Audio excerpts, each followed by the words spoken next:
let's jump in and talk about some of the stuff you can expect in Runeterra Reforged. So the first thing to note is that we've got some big quality of life changes. All right, we're going honestly, a little some of you might be saying, "Oh, about time, should have been there for a long time," but it's part of making TFT even better as we go. 1.5. And the first one is the inspect panel. So anytime you inspect a champion, on the right side, this new menu is going to appear, and you can see it has the ability like it always did before, but also a recommended position. So if you're not sure where a champion like Samira goes, I think it's really good for like the newer players. And so that can help with things like Annie in the past, who could have been a damage dealer, could have been a tank. It'll also show their range, which is nice, their items that they have equipped. And a nice thing here is their item roll. So honestly, this just makes me dizzy because I'm not used to it. And if you highlight that and you're new to TFT, it will show you some recommended items. So these are items that, can generally work. They're not going to give you the best in slot or anything like that, but it'll allow you to go, hey, Samira can work with these items, and that's cool. There's also the stats, with room to add more stats if we need, and a quick sell button. So again, this should help a lot of people who are trying to get into TFT, maybe don't know what a champion does or how they work, and really help them learn that as they go in the game. So pretty cool. Another big thing, and this isn't as true in a set where we're not using skins, but especially in the future, the carousel now has an inspect button. Honestly, it's actually good for everyone because I don't know what anything does. If you click those, you can open up the inspect panel and see, oh, Jace is a Piltover gunner. I need him for my 3 Piltover. And you can grab him, and you can check out all the same things you would normally. So full inspect. It's also really great if you're like, you see an emblem, and you're like, which emblem is that? I don't remember. Click the inspect, mouse over. Oh, right, it's Piltover. Cool. So really cool to see. Inspect on carousel, long time coming. There you go. Another really cool one here is, you ever look at a trait and see all these champions and you're like, who is that 3 cost? I don't know. The picture's so small. And again, especially when they're skins, or maybe you're not as familiar with League of Legends, well, now you can mouse over the champions and it will tell you their name and their 2 traits. So you can see here on Void, I'm mousing over Rek'Sai, and it lets me know that he's a Void Bruiser, and so I know to look out for Rek'Sai, the 3 cost. So pretty cool. It also includes the emblems that you can get for the trait. I think that's pretty so good you could mouse for, over the Void players. emblem and see that it's there. And if it's a craftable emblem like Shurima, it'll actually tell you the recipe. So you know that the Shurima emblem is craftable. If you need a rod to go with your spatula, there you go. So again, another cool quality of life for our traits. Another new one is we've been simplifying a lot of our tooltips, and we're going to start using symbols a little bit more, as well as sort of reformatting how everything looks. So for example, you can see here Challenger. This used to say, 30% attack speed, 55% attack speed, but instead we're going to be using the symbols to try to teach what that does. So that will simplify the tooltips, make them easier to read, and get people familiar with the iconography of TFT. Bruiser, same thing. You can see health with the heart there. And this even applies to skills, and you can see that we've made the base part, everything above the line, should be a lot easier to digest. So for example, Samira, shoot at the current target and deal 68 physical damage, reduce their armor by 10. And then for all the nerds that really want to understand how it works, you can go below the line and see all the formulas, how they're calculated, and everything like that. So again, should be easier to digest and still has all the information you're looking for. Cool. All right, let's talk about our first set mechanic, portals. So the intro carousel is gone. There's no more intro carousel. You won't get to pick your first starting champion and item.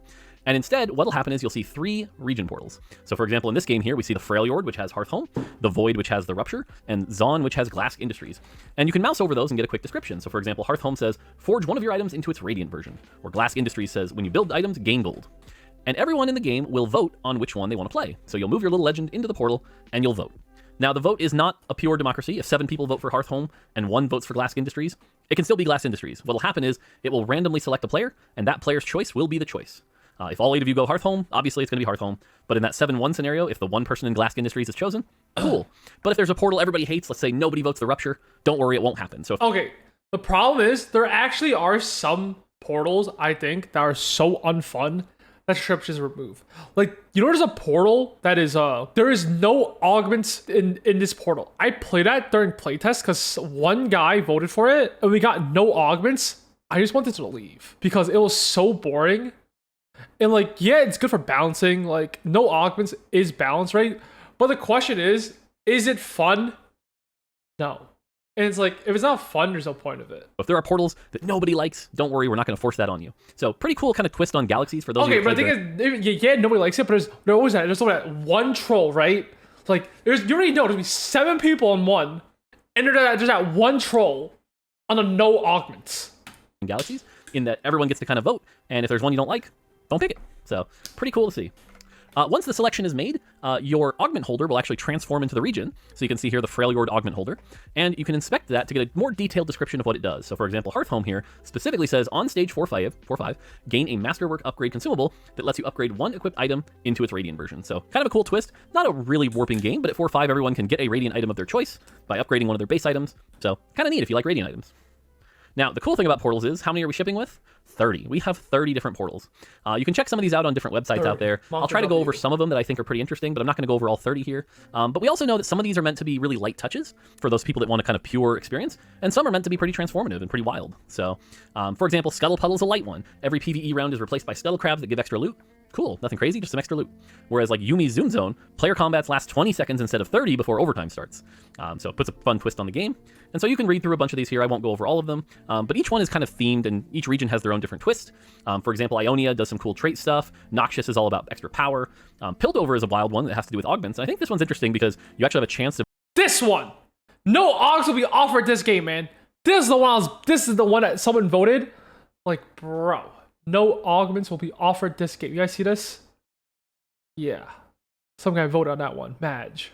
Vote if you want all augments offered this game to be prismatic, or maybe just the first round will be prismatic. Or for those of you that really hate the augment system, there's even a portal that says no augments will be offered this game.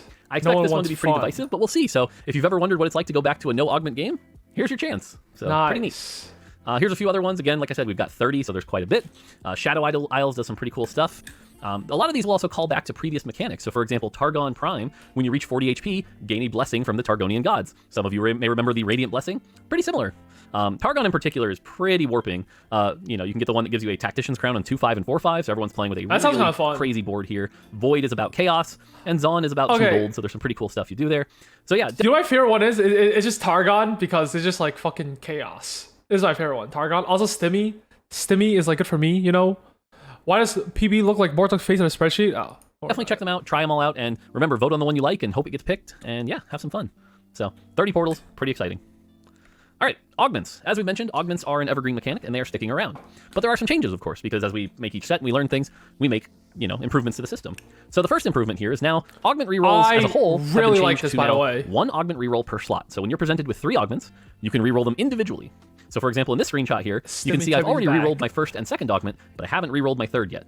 And so I can look at these and go, well, I actually really fucking like this, because there's just like, there's the one augment that you kind of like, but you don't like anything. And also you can always get to roll it. And there's only like that one case that like the worst case scenario, I take this. It just feels so good, in my opinion, to like have like one thing. Because then sometimes like everything sucks, right? But then you roll and all through a complete shit. But like now it's like you just leave one there, and you never roll worst case, Distancing is my favorite, but let me check consistency first. Re-roll it and get something. Also, it's more Gamba, and this is not limited. Every time you're gonna click more time, roll. You gotta roll more in the game. It's just more Gamba, more fun. In augment, you will have a reroll in each slot. So basically, every augment is now showing you up to 6 that you want to see, which should increase the odds of seeing something that you're interested in. So pretty cool. Now, here's the crazy thing about augments this time. We've been playing with augments for 3 sets now, set 6, 7, and 8. And we've seen Celestial Blessing long enough. We've seen Thrill of the Hunt long enough. Dude, this is actually time for some so new augments. good. So we got rid of almost all the old augments. Only 36 of them were kept. And we think it's 36 of the best. Ones that, honestly, TFT would have felt really bad without. Things like AFK, Cruel Pact, Double Trouble, Jeweled Lotus, Level Up, or Birthday Present, one of my favorite. So you can see the full list here. If an augment is not on this list, it's gone. It's not part of TFT anymore. We felt it was time for a pretty big refresh. I'm actually so happy. We made a bunch of new augments. No, you might be wondering, how many new augments did we make? Well, more than 240. There are a lot of new augments. That is so good. Slight variations of old classics. Others will be brand new things. Maybe things you saw in like the hero augment space, but converted into a normal. I'm actually so happy. There's no way I could go over every single augment. There's just no time for this video. It'd be like my biggest complaint about set 7 and set 8 were that like augments were getting like too repetitive, because they were like almost all of them are the same augments every time. So like the fact that there's so many new augments like this red buff rate, it's so different than like weak spot, for example. That's definitely not just a weak spot reprinted. Yeah. So instead, units burn 80% of the habit over 8 seconds, reduce our hard targets by healing by 50%. It's red buff. It's not weak spot, Yeah. 6 hours long, but the various websites out there, such as like tactics.tools, will have the full list of augments, and you'll get to play with a bunch of them. But here's a few examples. On the silver side, we now have red buff, which says your unit's attacks burn their targets, basically apply burn for 8 seconds. So that's pretty neat. Inconsistency, which is, the opposite of consistency, whereas if your streak is less than 3, gain 2 gold. So that's kind of neat if you wanted to play win-loss, or something like that. On the gold side, Escort Quest, gain a training dummy, which is some extra health and tankiness if you want.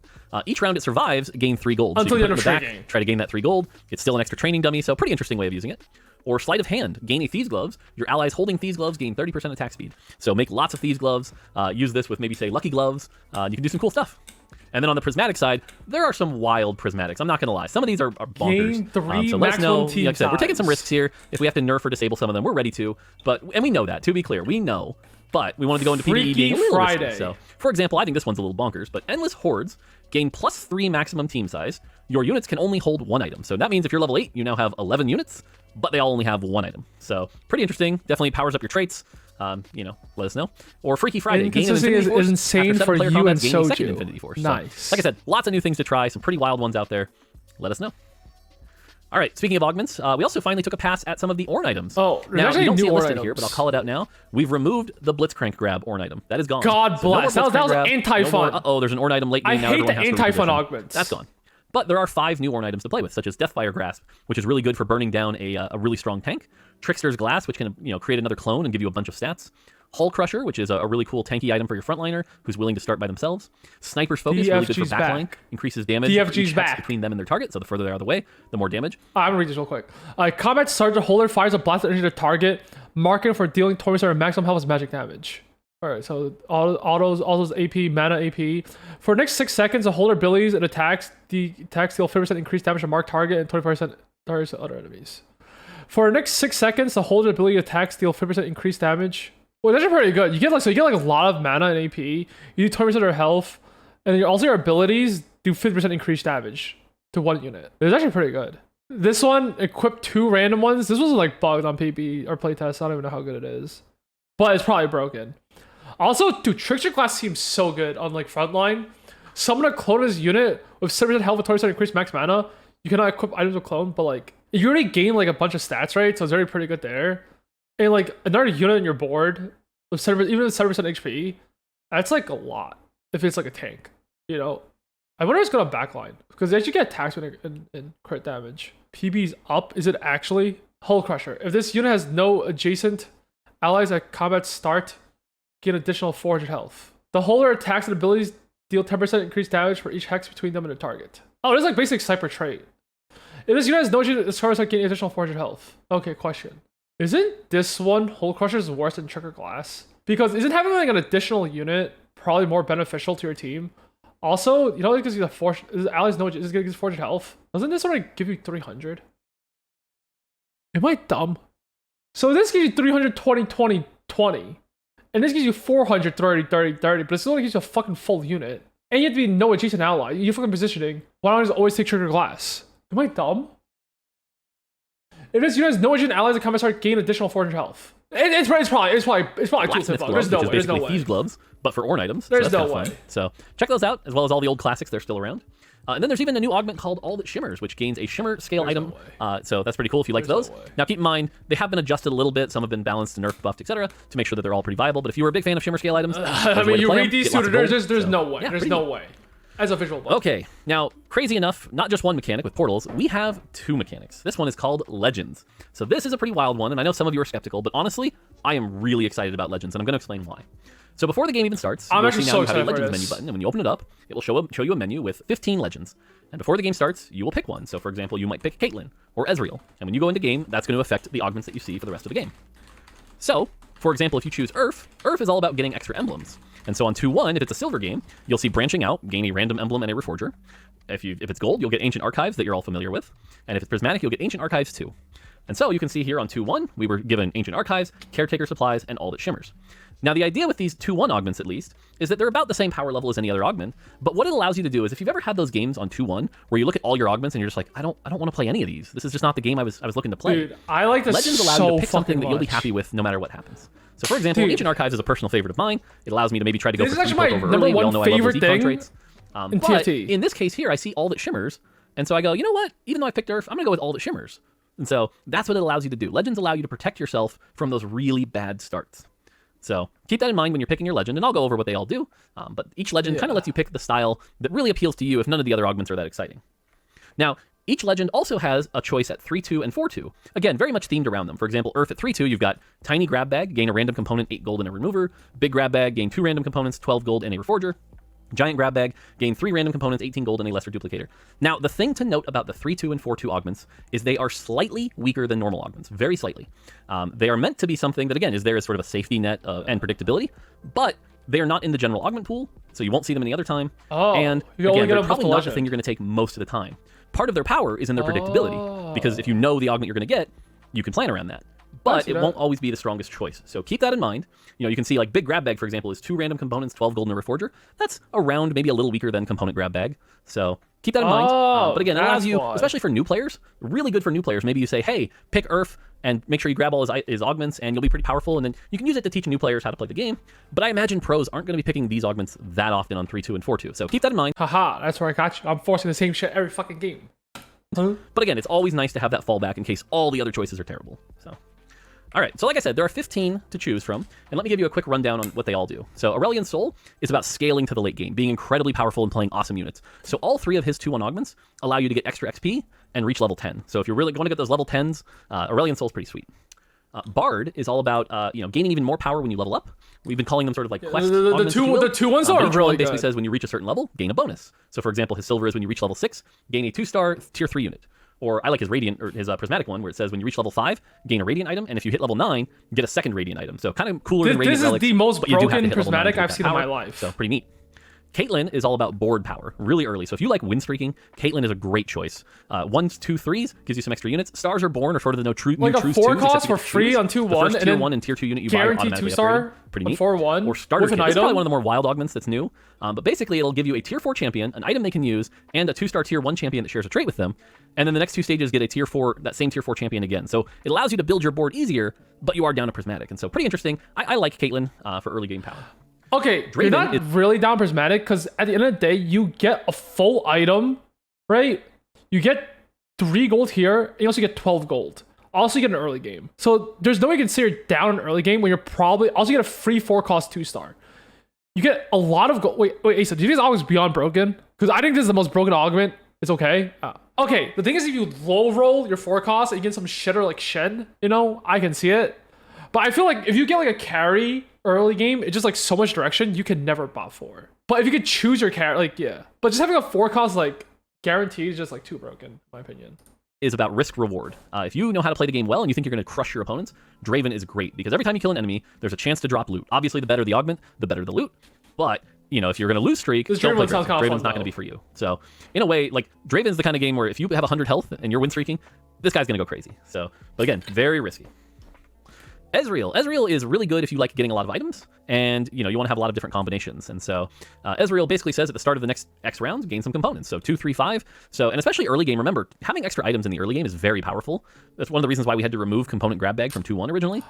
I personally do not like Ezreal at all. If you guys don't know what TF does, TF is basically, it's Pandora. So instead of you getting a random item, you get like the picker items. So I personally, with my playstyle, I would never take Ezreal over TF. So Buried Treasures 2 ends up being pretty strong, being up 3 components compared to everybody else. So pretty neat. Again, if you like items, pretty basic. Lee Sin is about refreshing your shop for the perfect units. You could play it as a reroll comp, or you could play it as a level up comp. On a roll, whenever you start up a champion, gain a free reroll. Trade sector you all know and love. And a really cool one here is called Shopping Spree. Yeah, when you level up, gain a number of free shop refreshes equal to your level. So like when you hit level 8, gain 8 free rerolls. Pretty cool. So you get a lot of rerolls and end up with a pretty strong board because of all those extra rerolls. Master Yi. This is an augment, this is a legend that if you like really good late game boards, Master Yi's for you. The augments start out pretty weak, gain 5% attack speed, which that's terrible. But every round it goes up by 1. So by the end of the game, it can be as high as like 30, 40%. And that's really good for a gold augment. So if you're willing to play 40? down in power initially, you can end up with a very strong attack speed, composition there. Ornn, if you like those Ornn augments, Portable Forge is back. So get that Portable Forge on 2-1. Latent Forge, which is the equivalent of Portable Forge, it just comes later, so you have to play stage 2 down an augment, but essentially becomes a gold augment later. And then Living Forge, which you've seen before, gain up to 3 Ornn artifacts in a game, which is pretty neat.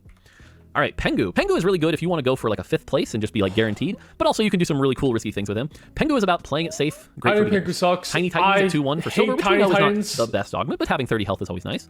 Metabolic Accelerator, if you want to try for a risky pilt over lost streak, is always good. Also, and a new I don't think Tiny Titans is even. I don't think Tiny Titans is even good for like for top 4ing. I'm actually isn't Tiny Titans actually below the like 50% for top 4ing? Let me just check the stats real quick. Tools, stats, augments, silver, 2-1. That's well Tiny Titans. Oh, 50.5. It's actually above 50%. But let me do GM plus. I'm actually pretty sure Tiny Titans is actually bad. 49! Look at this! GM plus Tiny Titans, it is not even a good top 4 augment. It is a bot 4 augment. You are more likely to bot 4 than top 4 of Tiny Titans, which I do agree with. I hate Tiny Titans. I hate that augment with a passion. Augment Tiniest Titan, where your tactician is small and speedy, heals 2 health after a PvP round, and grants 2 gold per round. So you kind of get metabolic and extra gold. Pretty neat. All right, In Tom the top Kench. I five, expect this one to be yeah, very it's a lot of popular. me. This is all about the gold. So AFK at silver, rich get rich at gold, and the new hedge fund, which has no interest cap at Prismatic. So if you have 140 gold, gain 14 gold interest. It's Hedge fund wild. is broken. I'm pretty There's sure. some pretty cool things. We've got our eye on hedge fund. Hedge fund might be a little too good. Yeah, for sure. Twisted Fate, the gambler, but always stacks the cards in his favor. Makes sure you get the exact items you are looking for. So if you compare him to Ezreal, you're going to get less items than Ezreal, but you always have the Pandora's items effect, no matter which one of these you get. And so you'll be able to make sure you get the exact items you're looking for. Pandora's items 2, which gives you 2, and then Pandora's box, which gives you a Radiant item, and then you can also have that Pandora's effect. So if you compare it to Radiant Relics, you don't get to pick the Radiant item because you've still got that randomness, but you gain that Pandora's items effect. So I actually really like Pandora's. Earth is the one I'm going to be using quite a bit because it always helps me get built over. But Earth is all about emblems. We talked about him briefly. So much Silver more is gaining a Ezreal. random emblem and a Reforger. Really good for getting some early direction. And then Ancient Also, Archives and Ancient Archives 2 too. tomes, 8 gold, guaranteed. Last ones. Veigar. Veigar is all about doing some big damage. If you like big damage, Veigar's great. Jeweled Lotus 1, 2, and 3. Jeweled Also Lotus really 1 like TF, just gives or it Vlad. to the strongest unit. So your strongest unit now has that Jeweled Lotus effect, so pretty good. Jeweled Lotus 2, the one you're familiar with, but has been nerfed. It is not as powerful as it was before. You'll see you're gaining a little less critical strike. But Jeweled Lotus 3 is the extreme version, where all your unit's abilities can crit and gain a bunch of critical strike. So if you like Jeweled Lotus, Veigar's for you. Vladimir is a new one, kind of like Master Yi, except a little more defensive. So instead of gaining attack speed as the game goes on, you trade your little legend health Vlad seems for really HP. good, by the So for way. example, if you're I down actually to really like 10 Vlad. HP, that means you're missing 90 health. And so 90 times 4 is 360, plus 70 means your whole team is getting 450 health with Transfusion too. I So your team's love going Vlad, to get beefier and actually. beefier and beefier. So pretty cool. And we know flat HP can do a lot of really powerful things. So Transfusion's pretty cool. And then finally is Poro. If you're like, this legend system is not for me, I don't like choosing it, I just want the pure classic game of TFT, Poro's for you. Not my choice personally, but some people Who the don't like fuck's- legends, they don't like the pressure. So have a Really? Poro. They're adorable. Cool. And those are legends. Poros So like are I said, great. pick the one that you think you're going to have the most fun with. Use it as sort of that safety net. Okay, keep I'm not exploring gonna the lie. Augment system. I wish this Riot company made Poro the default, and you had to pay money for legends. Like, let's say you pay $10, but this company makes no money, right? They would just farm infinite econ. Everyone gets so tilted, getting Mortogged every game. They charge $10 per legend, and also like every single patch, they're balancing really bad, so you're forced to buy a new legend every patch. They make $100 off every single player, and then like Mortog just cash out his money and just moves to like a different country and like retires. Yeah. System. So I feel like none of these are This going to game be makes so S-tier money, this game augments, makes so but they're money. great fallback A and B tier augments. So cool. Are you sponsored? No. All right, no. time to talk about the But actual set we talked about. Okay, but I personally know people that are willing to pay $5,000 for this thing. Let me show you guys. I hope. What is Legends? Legends costs money. Like, I hope it costs 1K, 5K per literal legend. People are willing to pay $5,000 per literal legend. About quality of life and mechanics and augments and Per stuff. But there's legend. actually a whole new set in there too. So let's talk about the traits. Demacia, so obviously based off Runeterra regions, by the way. Demacia says your strongest Demacians become elite and equip a random They radiant will item in worlds. combat, and then elites also grant armor and magic resist to themselves and adjacent allies, but it can't stack. So for example, if you have 5 Demacia and items on Garen and Kale will become elites, and they'll get a radiant item, and it'll show it to you at the planning phase. And it is, it's a radiant. It's not pure random. It'll actually give them a radiant item they can use. So you're never going to get Zerat on Kale. That's just not going to happen. And then anyone touching them gains extra 25 armor and 25 MR. Demacia's So, broken. pretty cool. Freljord's If you like radiant broken. items, they do some Nox is cool stuff. broken. Freljord. We expect this to be a very popular trait. It's one of those splash traits that you can add into a comp. Maybe you're playing Deadeye, maybe you're playing Invoker and can build around this. And after 5 seconds, an Ice Storm strikes the battlefield. Very much Hey, like yo, Tempest, Big if you remember Mike, that. thanks for the 42 months, but man. It does some Looking damage and applies some handsome debuffs. like So for example, with 2 always. Freljord, that's going to apply the 40% armor and MR shred. Sweet. And then if you have 3, they'll also be Mana Reave. And if you have 4, they'll also be stunned. So you can do some pretty cool stuff with Freljord there. Really good splash trait. Ionia is a really big vertical, kind of a complicated one. And the way it works is if you look at every Ionian champion, they have an Ionian bonus that is specific to them. For example, Jin's Ionian bonus is, I I believe, 30. Freljord is for sure getting nerfed. Like 40% stunner and shred, 15 seconds. Mana Reef whole team, and stun them at 4. Like, I'm pretty sure this one's the most broken shit. Also, Deadeye's good. Also, like, Ashe is Deadeye, if you guys don't know. I think Freljord is currently is like one of the best like traits in the game. Also, Demacia is also really strong. Get 80 armor. Oh, I guess they nerfed it a little bit before I went live as well. Also, I think they nerfed Noxious. I think Noxious was like 220. So they nerfed it by 25%. I'm pretty sure because it was beyond. It was the most broken trait on PvE. No, I'm pretty sure like on PvE or playtest at least, it was the most broken trait. Some large amount of AD. Zed's is crit. Ari's is mana regen. It's special to them. And when you put in the trait, that bonus gets activated. So if you've got 3 Spear coming Ionia, out probably Jhin like an hour or gains 30% 2. attack damage. And then if you have 6 Ionia, Jhin gains 60% attack damage. So they each get what they need out of the trait that they're looking for. Now, in addition, every 4 seconds, your strongest Ionians become enlightened. They gain 20 mana, and that bonus doubles. So, for example, the Jhin we talked about, if he's your strongest champion, that 30 AD becomes 60 AD. And so this can get pretty wild if you've got 9 Ionia, 3 Enlightened champions, all getting 270% of their bonus. Then it also doubled. Pretty wild bonuses. So, does some cool stuff, and each champion can be the star if they want. Noxious is, I think, my favorite beginner trait, and also just a really good trait. If you remember Warlord, it's kind of like that, where all the Noxious champions gain some HP, some AP, and some AD. Cool. Now, each time you defeat an opponent in the game, up to 7 opponents, this increases by 10%, up to a maximum of 70% once you beat everybody. You've conquered them. And so this damage can get really big. You can get a lot of stats. Really good win streak comp if you can get Noxious in and win streak through...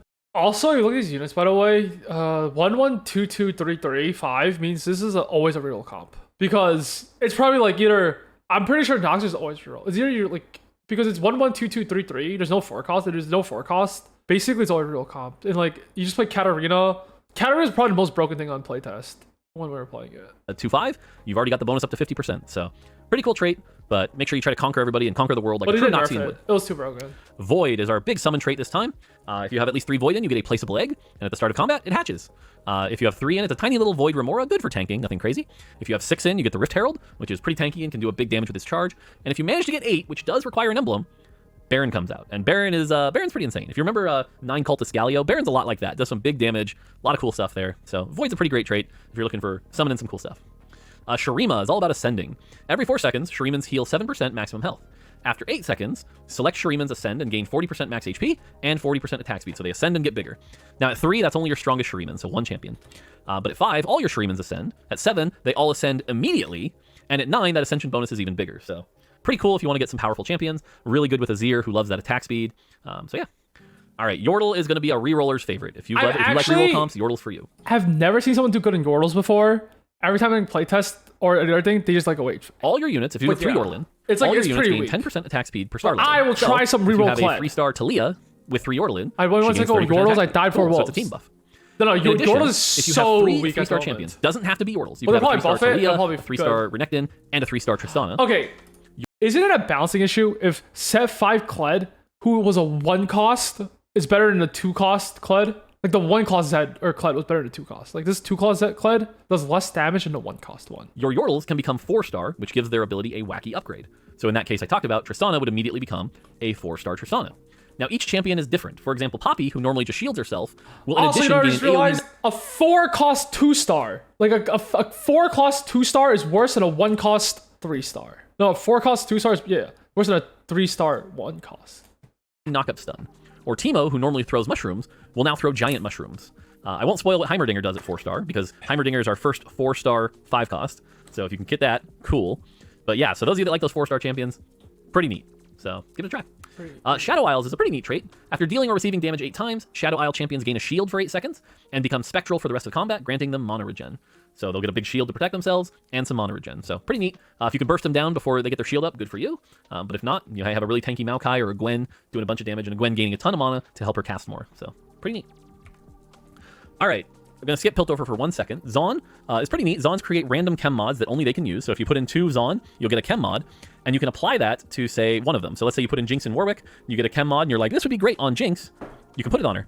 And if you do, it's on her forever. You can't take it off. You can't move it unless you sell the Jinx. So do be careful. Zaun mods are permanent, and they can only have 1. But it's almost like a 4th item slot. It shows up in a separate section, and they can do some pretty wild stuff. It's also why Zaun emblems can be really cool, because it'll allow you to put chem mods on somebody. And if you manage to get 6 Zaun, those mods will become overcharged, giving them another unique bonus. So pretty cool. Cargon is a nice splash trait as well. Pretty simple. It's like first aid kit. All your units healing and shielding is approved. So pretty neat. If you've got a lot of healing or a bloodthirster or something like that, put in some Targon, get even stronger. Okay, Piltover, the last origin. Piltover is the economy trait this time. It's the risk reward. If you remember Fortune, Zaun is kind of lit though. No AD, honestly, that says Giga BIS. Only no AD. Oh, no ad. Oh. No, I actually think it's gonna be the best ad of all time. I actually like Legends so much. The fact that you can pick your augments, I actually like so much. Also, I put Mercenary back in the trait. Like everything I want. Are you not what? Just gonna tactics that tool and pick? No. I'm gonna pick towards my playstyle probably. Also, I think this set would be so good. This would actually be the best set of all time if you could not see stats. I wish that stats did not exist so that everyone would be like, this legend's better, this legend's better. Like, I think TFT would be the best game of all time, for me at least, if there's no stats. I actually hate stats. But the stats, I have to look it up, you know? It's like, imagine if you like knew when you're gonna die, right? Life wouldn't be as fun. But since you guys don't know when you're gonna die, it's kind of fun. It's very much like Fortune. Piltover is about loss streaking. If you want Piltover to be good, you got to lose a bunch, okay? So each time you lose, they'll gain a charge. You'll see the little charge meter, that's the blue one on the left. As you get more and more charges, that's going to power up. So the T-Hex won't get any more powerful while the charges are there, but you'll be building up this big charge. And then when you win, it converts. So let's say you go on like a 12 loss streak, and then you win, that'll convert into energy, and you can see it here on the second picture. That's got 50 energy, and now you've got this giant 4-star T-Hex that does a bunch of damage. Now, what's interesting here is, unlike Fortune, you now have a choice, okay? You can stay Piltover and play with now this giant T-Hex, or you can sell the T-Hex, which will reset it and convert it to a bunch of loot, kind of like your Fortune cash out, and then you can transition comps. So now it's Fortune, but two different ways to play it. One is to stay, play with the T-Hex. One is to cash out to a bunch of loot. Now, if you manage to get 6 Piltover, which is very hard, we know that. Like, this is not meant to be easy to get. This isn't a 3-5-7, it's a 3-6 for now. It's like impossible. Then every loss counts as 2 losses, which can make you get to some pretty extreme T-Hex numbers. And you gain bonus loot every round. So 6 Piltover is kind of the crazy wild Exodia. If you really want to chase the high risk, high reward, give it a try. It's my favorite trade. I'll be forcing it every chance I get. So Piltover, pretty fun. All right, on the class side. Okay, so you guys don't know, it's basically mercenary. You need a like full loot streak into like a cash out, pretty much. So it's basically mercenaries, where you need like, you want to like 12. I don't, wait, did he say the maximum loss was? Did he say it was 12 or not? I don't know what the cap was, but like basically you want to full lose and you win a round, cash out, and you decide if you want to sell your tickets or not. You just play on your board and there's like infinite damage and it has like infinite HP. Or you can like take the loot. It's like 100 gold. Are usually our basic thing that kind of teaches you worth keeping? What the champions do. On playtest, people are winning the dino. It actually has infinite damage and it's infinite HP. It actually does a lot. To a roll, but keep in mind they won't do anything too crazy here. So, and for the first time, we don't really have any direct counter classes. There's no Mystic, there's no Vanguard or anything like that. So Bastion is all about being very tanky. They gain some armor and magic resist, shocking, and it's doubled for the first 10 seconds of combat. So for the first 10 seconds, they're very tanky, and then it wears off and they're pretty tanky. Bruisers, your units gain 100 health, and then Bruisers also gain additional health. So 2 Bruiser will help your team out, pretty neat. But 6 Bruiser, you can get some big verticals. Cho'Gath in particular, by the way, can stack health. So Cho'Gath with 6 Bruiser can do some pretty cool stuff. Yeah. Challenger is back. They gain attack speed. When the target dies, that increases, and they dash to the next target. So really good to mow people down. Yeah? I feel like it says yeah. Deadeye is a lot like Hunter, for those who remember it. Your Deadeyes gain +1 range, and then every 3 seconds they attack the enemy with the highest % health and deal bonus damage. This can give you some backline access. This can snipe some pretty cool targets. But yeah, Deadeye. Gunner, kind of the opposite. When Gunner's champions attacks, they gain bonus attack damage up to 8 stacks. So you can get up to 40 AD for 2, or or more than 100 at 6. So pretty cool. Multicaster. Multicaster is a very powerful trait if you're willing to play at least 2, because what'll happen is they'll cast their ability multiple times. It'll have a little bit reduced effectiveness, but for example, Sona's a really cool one because Sona gives her team attack speed, and if you have Multicaster, it'll give it multiple times and it will stack. So pretty neat to see. Multicaster's fun. Invoker is our mana regen trait. Every 3 seconds, your units gain mana. So if you have a 2-piece in, get 5 mana every 3 seconds. If you have 4, though, the Invokers get an additional 10, and 6 is a lot of mana. Cool. All right, Rogue. I mean, now, for those who might be wondering, there's no... You guys look at this. This is 2-2-3-3 is a reroll comp. 1-2-3-3. These are reroll comps. There's actually so many reroll comps. Like Multicaster, for sure, reroll comp. Yorl's reroll. Rogue, reroll. Nox is also reroll. There's actually like a lot of traits, right, that have like no forecast. Where it's like, if a trait has no forecast, it basically means it's a reroll comp. Real assassin trait this time. There's no backline jump trait, nothing like that. The way rogues work is they start melee just like any other thing. When they fall below 50% health, they basically Edge of Night, they drop aggro, and they will dash to an enemy within 4 hexes, preferring backline. So when they get to you, they'll already be at half health. So they do have backline access eventually, but there's room to position around it, there's room to play around it, maybe get some CC going. So yeah. And if you have 4-piece, additionally, a rogue's first attack on an enemy bleeds them for 50% of their maximum health as magic damage over 5 seconds. That is so This is a good. debuff, so if 4 rogues all attack the same target, they only have 1 bleed debuff. You can't stack it. But it does allow for some extra damage on these rogues, and it's slower damage, so they're not really going to burst down your backline instantly or anything like that. But yeah, rogues are kind of our sneaky damage dealers this time. Juggernaut, another tank class. Juggernaut champions take less damage as their health decreases, so the lower they get, the tankier they are. Now, the big thing to note is Juggernaut's numbers don't look that impressive by themselves, especially if you compare it to armor and MR. But because it's damage reduction, which is one of the harder stats to get, we've all seen what DR can do on things like Gadgettine before, this can get really insane. So for example, if you have a Nasus with 6 Juggernaut that also has a Gargoyle Stoneplate, a Redemption, and a Bramble, that's going to be really hard to kill because the damage reduction is going to be even more multiplicative. So 3-item Juggernauts with Deepen Juggernaut are going to be some of the hardest to kill things in the game. And keep in mind, Darius and Garen are both damage dealers, so you can get them to be pretty tanky and deal damage. Sorcerer is our big AP class this time. They gain ability power. But what's really cool is when an enemy dies after being damaged by a Sorcerer, they deal a % of that enemy's health to another enemy. So for example, if you have 4 Sorcerer in and you kill a unit with 2,000 health, it will shock a nearby enemy for 300 magic damage. Neat. Where this gets really cool is if you have something like 8 Sorcerer in, it'll deal 400 damage to 2 enemies, so you get these big shocks. Now, what's really interesting is, let's say you manage to kill Baron as Sorcerer. Baron might have 7,000 health, and so that might mean 20% damage. That's 1,400 damage to 2 nearby enemies. So you can get some pretty cool chain reactions. And keep in mind, if that shock kills the enemy, well, guess what? That'll chain again. So you can get some really neat chain reactions if you get lucky. Slayer is back, pretty basic here. Slayers gain 15% Omnivamp, so it allows them to kind of keep themselves alive. Slayers also deal bonus damage, doubled against units below 60% Okay, I'm not gonna health. lie. So for example, if you've got... Isn't it a difference between 2 and 3? And then somehow it just goes from like 5, 10, 25. It's like kind of absurd. The jump here from 3 to 4. 2, 3 does nothing. You might as well play 2 because you have 50% volume vamp. Like literally playing 3 does nothing. You've got 3 Slayer in. You might as well make deal it 2, 10% 4, bonus damage, you know? doubled to 20 when they're low. So extra damage trait, pretty neat.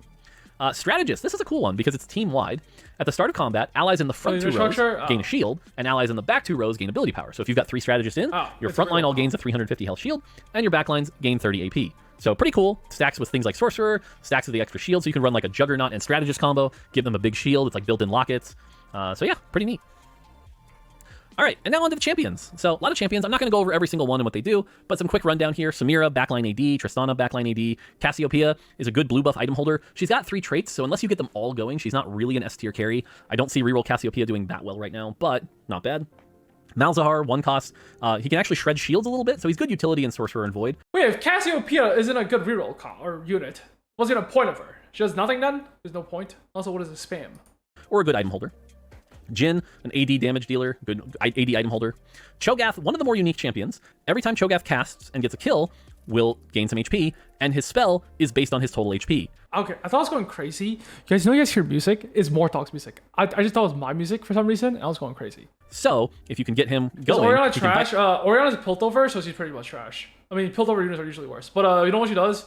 She shields she shields an ally, and then so it's basically EW combo in League of Legends. That makes sense. Bite and gain and be some of the tankiest 1 cost you've ever seen. Shield, but the thing to note about Cho'Gath's stats is he has very low armor and MR for a tank. Decent HP, low armor and MR. So you kind of have to waste those item slots on like Bramble, Gargoyle to get him going. Maokai, pretty standard tank with some self-healing. Renekton, pretty standard tank with some self-healing. Poppy, tank with some shielding. Kayle is another interesting one. Kayle is probably the weakest 1 cost at the start of the game.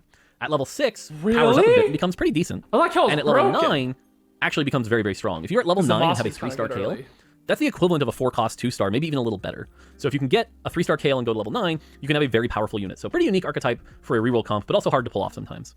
Viego, sort of a melee damage dealer. Aurelia is a tank. Do note that, Aurelia is a tank. And then Orianna is sort of a support caster. She'll shield an ally, and then that shield will explode, doing some decent damage. But it makes her really bad in 1v1s against ranged opponents, because she'll just shield herself and then do no damage. So. Oh, that's your question. On the 2-cost side, Galio is a tank. Nothing crazy there. Talia does some extra damage. Now, one interesting thing about Talia, and she also has she knocks a person up and then deals damage to them. But her passive says, deal damage to anyone knocked up. So if you have any other knockups on your team, Talia will throw even more rocks at them. There are a lot of champions in the game that have some knockups, so look out for some cool combinations.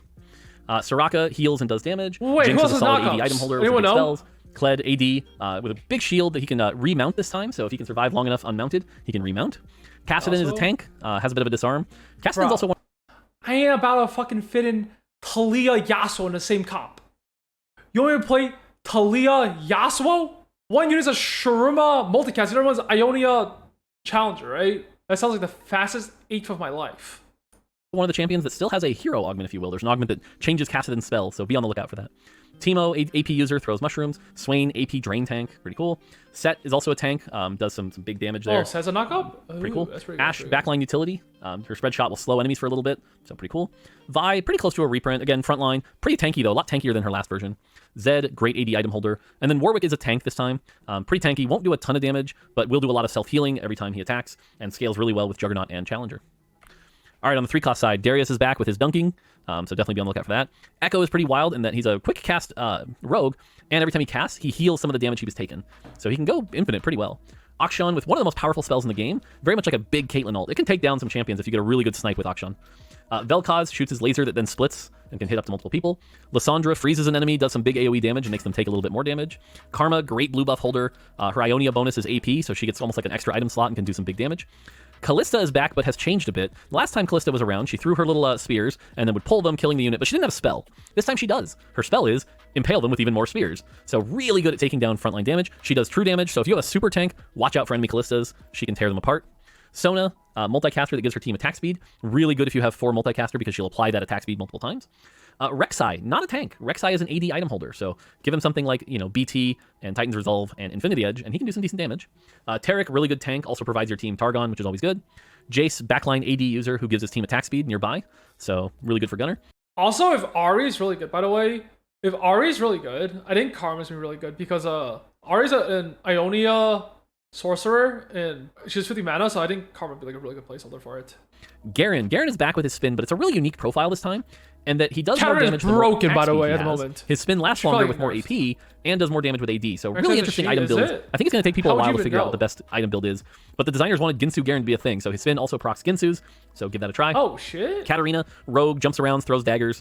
Pretty strong. One of the stronger noxious rogues for sure. So. Whoa. All right, on the 4-cost side, 4-cost carries this set are really powerful. Urgot is sort of a melee bruiser who carries AD items, does really well, and he actually uses his legs, so as he moves around and tosses people, he can do some big damage. Shen is a very good tank with some great traits. Sejuani, also a really good tank with great traits, applies true damage with her spell a little bit, and as more people hit. Yasuo is a melee AD user, but applies a good amount of CC, actually, so you can really get in there and fight. Azir is your backline Ginsu's user. Every time he casts, he gets a soldier. Once he has max soldiers, those soldiers hit really hard. So definitely one of the most high DPS champions, but takes a while to scale. Azir 3 yesterday. Lux has a new laser, very different than her old spell. This laser is concentrated damage on one target. It will melt tanks really well. It also lowers their MR as it hits them. But again, it only melts one target, so it's not going to be that AoE line burst you saw before, but it can do a lot of damage. Really good with a gunblade. Jarvan is your big AoE CC unit, will jump into the back, hit everyone, and knock them into the ground. Nasus is probably your best tank in the game. He will actually steal stats from everyone nearby, so the stronger the enemy is, the stronger he is. Gwen, really good damage dealer, AP damage dealer, so you're going to want that Jeweled Gauntlet, something like a Bloodthirster, and can just do a ton of damage. Scales really well with Slayer and Shadow Isles. Zeri is a backline AD user, really good with Gunner, give her that IE, possibly some Ginsu's. Aphelios is a Deadeye that really likes Ginsu's. He'll be stacking chakrams and over and can do just a lot with his spell. And then Kai'Sa, if you remember 5-cost Kai'Sa, this is pretty similar. Give her a Shojin, give her a Morello, give her some AP items. She'll be dashing around shooting missiles. A little more balanced than the 5-cost version, but overall can do some pretty good damage. Oh, you guys don't know Urgot's 2-hex range, and also Urgot dashes in. Gwen's also a 2-hex unit and dashes in. Everyone else is like 4 range or 1-hex. I'm pretty sure the tankiest unit is Sejuani. Also, like, Freljord is like kind of broken right now. Also, Jarvan, you probably just splash a naked Jarvan on every comp as well for frontline. I think Jarvan's actually better than Nasus, and Shen is what I've seen for like 1 unit splash. Unless you have traits. So many melee carries. There's actually like not that many melee carries because like you look at the backline, like Aphelios, Kai'Sa, Lux, Azir, Zeri. That's already like what, 5? It's kind of split. And then the 5 costs. Bel'Veth, I'll go over some of the more special ones, but the non-special ones here, we have Sion, who's a Noxious Bruiser. When he dies, he resurrects at full health, losing his spell, but gaining a bunch of attack speed. So pretty hard to take down. Ahri is a Ionia Sorcerer. The first 2 times she casts her spell, she'll drain the soul of people and weaken them. And then the 3rd time, she does this massive AoE wave, and if it hits people who have had their soul drained, it does even more damage. And then Cassante, for those of you that remember people like Lee Sin, it's literally Cassante will knock people up and out, and if they're near the edge, he will knock them out of the arena. So really good for taking down super tanks. Yeah, so good champion there. On the special side, Aatrox is a Darkin, really good with AD items, so he'll be doing big slams, loves every stat like Titan's Resolve. But what's interesting is, when Aatrox or the holder of the Darkin Blade dies, the Darkin Blade is equipped to the nearest allied champion, granting them 450 health and 20% Omnivamp. After being equipped to a champion for 4 seconds, Aatrox will revive upon their death instead. So he'll jump to an ally, so Aatrox dies, jumps to an ally. If they live for 4 seconds, they're now empowered. And if an empowered person dies, Aatrox comes back, items and all. So pretty neat champion, can power up champions, giving him a 4th item slot, so yeah, kind of fun. Senna has a cool trait called Redeemer. Now, Senna's ult is she shoots her big ult. It does some okay damage and shields everyone it hits. And also, you didn't say it right, but Aatrox's ability is like, it's like an AoE slam. You know, I don't know if you ever plays League of Legends, but like, you know when he ulties and is like, he like slams like his ulties and Qs like multiple times or something? That's Aatrox. Basically hits the whole board. It's a big cast. Now, if you have Senna on your team, whenever an ally gains a shield, Senna grants them 8% stacking attack speed for the rest of combat. So a really silly combo here is you play Senna, and you run 3 lockets, and you start with 24% attack speed. Or have a champion that casts shields.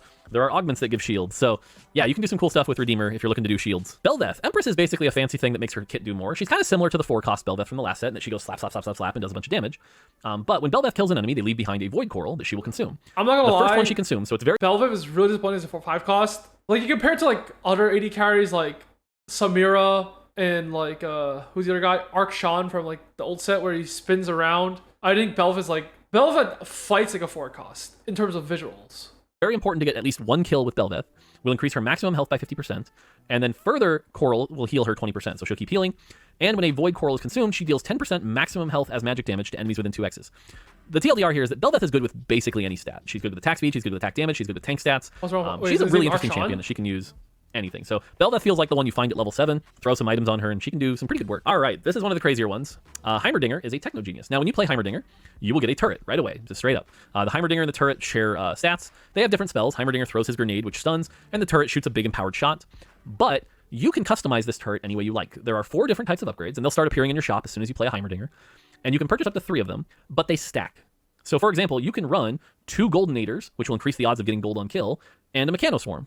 Or you could run 3 Self Repairs, or 2 Shrink Modules, and a... Okay, I was playing this on PvE, right? Or playtest, I mean. I'm pretty sure if you get a Heimerdinger, you want to run 3 of the same exact thing, usually. Like, running 3 different ones, usually that was like a lot weaker for some of them. If you want Heimerdinger, make sure you don't just buy a Heimer, pull on your board, and upgrade him 3 times. And he's like if you play a 1 item or no item Heimerdinger with 3 upgrades, just so you guys know, you guys lost 18 plus 6. You lost 24 gold.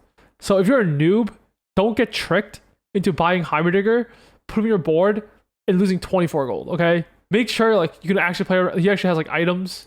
A Goldenator. It's up to you. So you can customize your turret how you want. A lot of different combinations here. I'm a big fan of 3 Goldenators just because it makes a ton of gold. Probably not the most powerful option. Wait, 23? Fun, so. Might that have math? Oh, 23. And then finally, Rise. Rise is crazy. This is a Giovanni special. Rise, his spell changes based on the region the players voted for at the start of the game. So, for example, if the portal everyone voted on at the start of the game is Shurima, then Rise's spell is he summons a gigantic sand tornado that travels across the battlefield, dealing damage and possibly unearthing treasures and gold. But if you pick Shadow Isles, now his spell is all about healing allies and bringing them back to life. So, yes, there are 10 different Rise spells. And if you hit Void, it'll pick randomly. So, basically, we made a 5 cost that's 10 different 5 costs. So, you know, a little ambitious. Nice. But check out Rise. Really good AP item user. He should always, you know... Honestly, I have no idea what Rise does, but I'll have to write it all down, remember it all. It's like basically Rise, you have to remember what 10 different 5 costs does for fun. Things like Shojin, Death Cap, etc.